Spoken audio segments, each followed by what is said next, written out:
أعوذ بالله من الشيطان الرجيم. رب اشرح لي صدري ويسر لي أمري واحلل عقدة من لساني يفقهوا قولي. میرے نزدیک اصل دین توحید ہے، اور توحید قلوب کے اندر پہم بت شکنی کرتے رہنا ہے، یہی عبادت خدا ہے۔ عبادت میری سمجھ میں اسی کی ہو رہی ہے جس کے لیے عمل ہو رہا ہے، جس کی خاطر تکلیف اٹھائی جا رہی ہے۔ اگر ایک شخص کے ہاتھ پاؤں کسی نفسانی غرض کی خاطر حرکت میں آ رہے ہیں، اگر کسی شے کی لو اس قدر لگی ہے کہ اس کے لیے ہر طرح کی تکلیف گوارا ہے، نیند حرام ہو گئی ہے، یا اگر ایک شخص کسی پیر یا ولی کے پیچھے لگا ہے، اس کے حکم پر اٹھتا بیٹھتا ہے، اس کے اشاروں پر عمل کرتا ہے، تو میری دانست میں وہ شخص اس نفسانی غرض، اس پیر کی عبادت کر رہا ہے۔ اعوذ باللہ من الشیطان الرجیم۔ وَمِنَ النَّاسِ مَن يَتَّخِذُ مِن دُونِ اللَّهِ أَندَادًا تُحِبُّونَهُمْ كَحُبِّ اللَّهِ وَالَّذِينَ آمَنُوا أَشَدُّ حُبًّا لِلَّهِ۔ انسانوں میں کچھ ایسے بھی ہیں کہ جو اللہ کے سوا دوسروں سے ایسی محبت رکھتے ہیں جیسی اللہ سے محبت رکھنی چاہیے، اور صرف ایمان والے ہیں جو اللہ سے شدید محبت رکھتے ہیں، تو زمین پر سر رکھ کر ان کے آگے سجدہ کرنا عبادت کے مقر ہونے کے لیے کچھ ضرور، خود اس کے ہاتھ پاؤں اٹھنا بیٹھنا، محنت اور تکلیف اس امر کے پہم گواہ ہیں کہ اس کا معبود وہی ہے۔ اعوذ باللہ من الشیطان الرجیم۔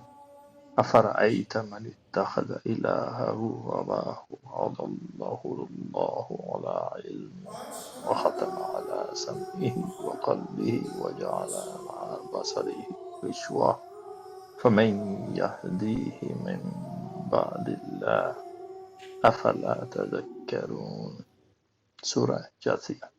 اللہ تعالیٰ کی ذات فرماتی ہے کہ کیا آپ نے اسے بھی دیکھا جس نے اپنی خواہش نفس کو اپنا معبود بنا رکھا ہے، اور باوجود علم کے اللہ نے اسے گمراہ کر دیا، اس کے کان اور دل پر مہر لگا دی ہے، اور اس کی آنکھ پر بھی پردہ ڈال دیا ہے۔ اب ایسے شخص کو اللہ کے بعد کون ہدایت دے سکتا ہے؟ تم لوگ کیوں نہیں سوچتے؟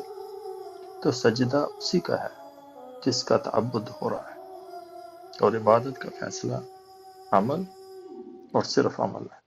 اس بات کو دیکھنا ہے کہ کس کے احکام کی تعمیل ہو رہی ہے، پھر جس کے حکموں پر عمل ہو رہا ہے اسی کی عبادت ہو رہی ہے۔ اگر خدا معبود ہے تو وہ قوم موحد ہے، اور اگر ماں سوا کی عبادت میں لگی ہے تو وہ قوم مشرک اور کافر ہے۔ اس دنیا کسب و عمل میں جو شے ضائع نہیں ہوتی وہ صرف عمل ہے۔ اعوذ باللہ من الشیطان الرجیم۔ انی لا اضیع عمل عامل منکم من ذکر و انثی۔ نماز، زکوٰۃ اور حج اور روزے ضائع ہو سکتے ہیں۔ اعوذ باللہ من الشیطان الرجیم۔ فخلف من بعدهم خلف اضاعوا الصلاة واتبعوا الشہوات فسوف یلقون غیہ۔ سورہ مریم۔ کہ پھر ان کے بعد ایسے ناخلف پیدا ہوئے کہ انہوں نے نماز ضائع کر دی اور نفسانی خواہشات کے پیچھے لگ گئے۔ لیکن صحیح یا غلط عمل ایک ذرے کے برابر بھی ضائع نہیں ہوتا۔ بعد اعوذ باللہ من الشیطان الرجیم۔